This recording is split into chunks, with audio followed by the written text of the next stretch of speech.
One Punch Man is one of the greatest stories a webcomic has ever created.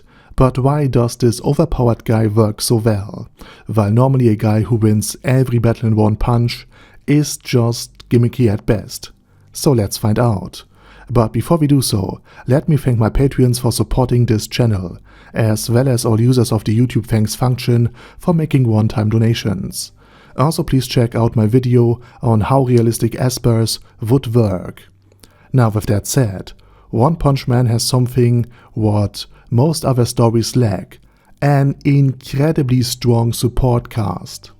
If you would remove the One Punch Man out of One Punch Man, the entire universe would be still very interesting and the fights and battles would still work.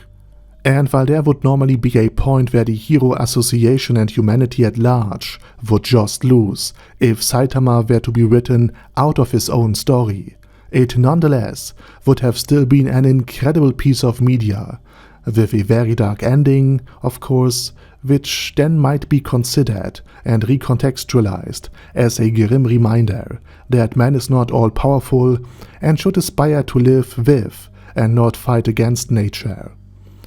It would still work because the supporting cast is just that interesting.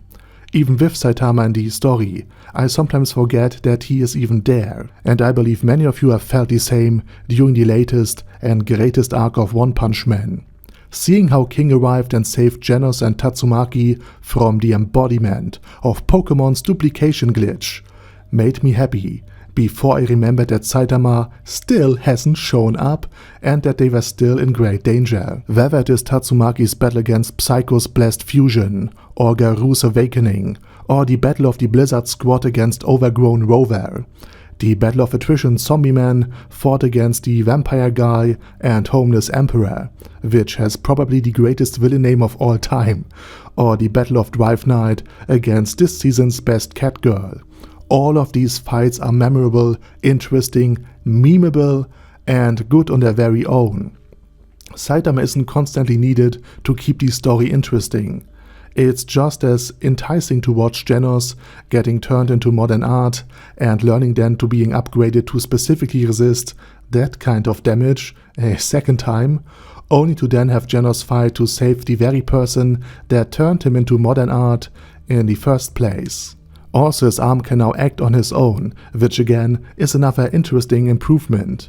All these little details on their own are worth being mentioned, but being tied together in one of the greatest arcs in the history of webcomics and manga for that matter, made One Punch Man so enticing in the first place.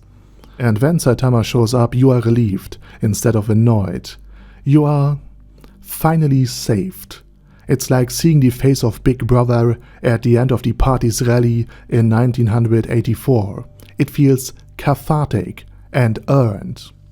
Now compare this to, let's say, Sword Art Online, which would lose most, if not all of its appeal, if you can't project yourself anymore on Kirito. And the same applies to many other series as well. Don't get me wrong, a broad cast of characters isn't always required for a great story. But oftentimes, taking out even one element of the story would make all of it fall apart. Perhaps this is also why I like Overlord so much. Even without the entire Great Tomb of Nazarick and without half of the total characters in the novel, Overlord would still work, since the kingdom's struggle for survival, the Dragon Kingdom being invaded, and the scheming of Jerknef would still be interesting to see, even without Ainz conquering entire nations by accident. So anyway, that's my take on the topic, and now it's time for yours. Please let me know your opinions down in the comment section. And with that said, I say thank you very much for watching, and special thanks to all of my Patreons for supporting this channel. Anyway, have a nice day, and I hope to see you soon.